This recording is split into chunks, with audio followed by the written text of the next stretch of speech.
So మీకు ఉండేది 2 ఓట్లు తల్లి. మొదటి ఓటు ఎంపీ గారికి, రెండో ఓటు ఎమ్మెల్యే గారికి.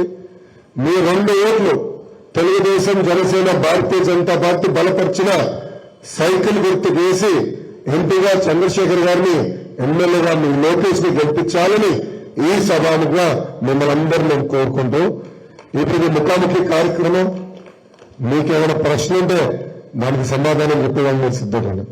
Thank you. రాణి గారు నమస్కారం. నోటికి వచ్చారు సార్. కూడా ఇదే అనుకుంటున్నాను నేను. Justice delayed is justice denied. ఇప్పుడున్న ఈ అవినీతి పరులందరినీ మీరు అంటే రెగ్యులర్ లీగల్ ప్రాసెస్లో వెళ్తే it is taking so much time. దానికన్నా ముందు వాళ్ళందరినీ మీరు ఏ తప్పు చేయని చంద్రబాబు నాయుడు గారిని 53 days జైల్లో పెట్టంగా లేనిది అవినీతి పరుల్ని మీరు అరెస్ట్ చేసి జైల్లో పడేసి వాళ్ళ ఆస్తుల్ని స్వాధీనం చేసుకుని ప్రజోపయోగం కొరకు ఉపయోగించాలనేసి మా రిక్వెస్ట్ సార్. అనుకున్న డిస్కౌంట్ ఇచ్చినట్టున్నారు. 2 కేసులు తగ్గించారు. 23 కేసులు. 2019 ముందర నాతో ఒక్క కేసు లేదు. ఏనాడు పోలీస్ స్టేషన్కి వెళ్ళాలి. అలాంటిది 6-7 సార్లు నన్ను తీసుకెళ్లారు. అత్తగారు ఇళ్ళైపోయింది పోలీస్ స్టేషన్. అంటే ఎంత అన్యాయమో చూడండి. అమ్మా, గతంలో జగన్మోహన్ రెడ్డి గారు ఎన్ని తప్పులు చేశారో మనందరూ తెలుసు. తండ్రిని అడ్డం పెట్టుకుని ఆస్తులు ఎలా సంపాదించారో మనందరూ తెలుసు. సాక్షి టీవీ, సాక్షి పేపర్, భారతీ సిమెంట్ అన్ని ఆ ప్రజాధనం నుంచే పెట్టింటారు. మనకున్న ఇబ్బంది ఏంటంటే బాబుగారు రాముడు తల్లి.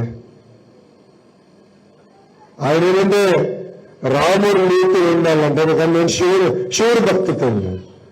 సో అనుకున్న సిద్ధాంతాల కోసం నేను ఎంత దూరమైన వెళ్తాను తల్లి. వాళ్ళు నేను ఉపేక్షించను. చట్టాన్ని ఎవరైతే ఉల్లంఘించారో మళ్ళిస్తాం. చట్టాన్ని ఎవరైతే ఉల్లంఘించారో వాళ్ళ పైన తప్పనిసరిగా జ్యుడిషియల్ ఎంక్వైరీ చేస్తాం. అధికారులైతే సర్వీస్ నుంచి డిస్మిస్ చేసి జైలుకి కూడా పంపించేదానికి నేనైతే వెనకాడుతాను. Thank you. చెప్పండి. పక్కన పెట్టేస్తారు. ఆయన కాన్సన్ట్రేషన్ అంతా డెవలప్మెంట్ మీద ఉంటుంది. కానీ కలుపు మొక్కలు బెదిరికితే చేను ఎలా నాశనం అయిపోతుందో ఇలాంటి వాళ్ళని పెరగనిస్తే అంటే ఉపేక్షిస్తే ఇప్పుడు జరిగిందే జరుగుతుంది సార్. ఇప్పుడు 5 ఏళ్లుగా నరక యాతన అనుభవించట్ల జనాలు. మరి నితీష్ కుమార్ గారు ఆ అవినీతి పరుల ఆస్తులన్నీ సీజ్ చేసి వాటిని స్కూల్స్ గాను, హాస్పిటల్స్ గాను, గవర్నమెంట్ ఆఫీసెస్ గాను వాడారు కదా. మీరు కూడా అలా చేయాలనేది మా ఉద్దేశం. మంచి సలహా ఇచ్చారు. ఐ థింక్ తెలుగులో మాట్లాడతా. English is okay. I'm comfortable in English. Actually, throughout the India, I think yours is the party which is giving seats for educated people. And my interest is why you are not aspiring for national position like Prime Minister post, and you should take up that, not only concentrating in Andhra. Your party is capable and you have very good intentions. So please go for throughout India. And second, my point is, I am a government employee. We have shifted from Andhra Pradesh, Hyderabad to here. And all the employees who have shifted from Hyderabad to here have lost their houses, house sites, everything, and they are suffering a lot. And PRC is not given, our funds are not given. So what do you have to say about that? Thank you, sir. So that was the agenda with which Telugudesam party was started, and we want to remain true to our roots. I strongly believe that strong states makes a strong nation. The Honorable Prime Minister Narendra Modi ji is talking about a $5 trillion economy, and I keep telling my team, why should Andhra be a $1 trillion economy? So if all the states become very strong and each of them aspire to become a $1 trillion economy, definitely the nation will be, GDP will be close to $30 trillion. And that is our agenda. Strong states make strong nation, and we want to remain true to our roots, number one. Number two, as everyone has suffered with the current government, so have employees. If you look at PRC, fitment, TADS, medical bills reimbursement. Everything is pending. In fact, this government has taken an agenda where government employees are not part of the entire process. If you looked at it in the past, whenever an employee had an issue, the government would respond. However, today, when an employee has an issue, government is treating all employees like an outcast. They are not concerned about your issues. They're being very vocal about it. That's indirectly hinting that they don't want your votes. That's the sorry state of affairs. See, if a state has to develop, everyone have to become part of the ecosystem. And everyone has to take part in developing the state.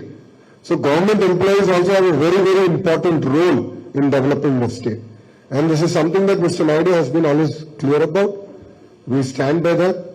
Definitely all the pending areas that are supposed to come, in a systematic manner, we will release them. Unfortunately, I won't be able to do it in one day, because you know the sheer amount that is pending.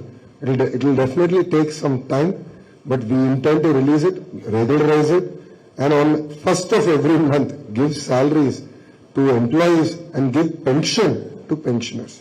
And this is our agenda. Thank you. 30,000 మంది ఆడపిల్లలు miss అయ్యారని చెప్పింది కదా కేంద్రం. దాని గురించి చెప్పండి, drugs గురించి చెప్పండి. కనిపించట్లేదని చెప్పారు కదా సార్.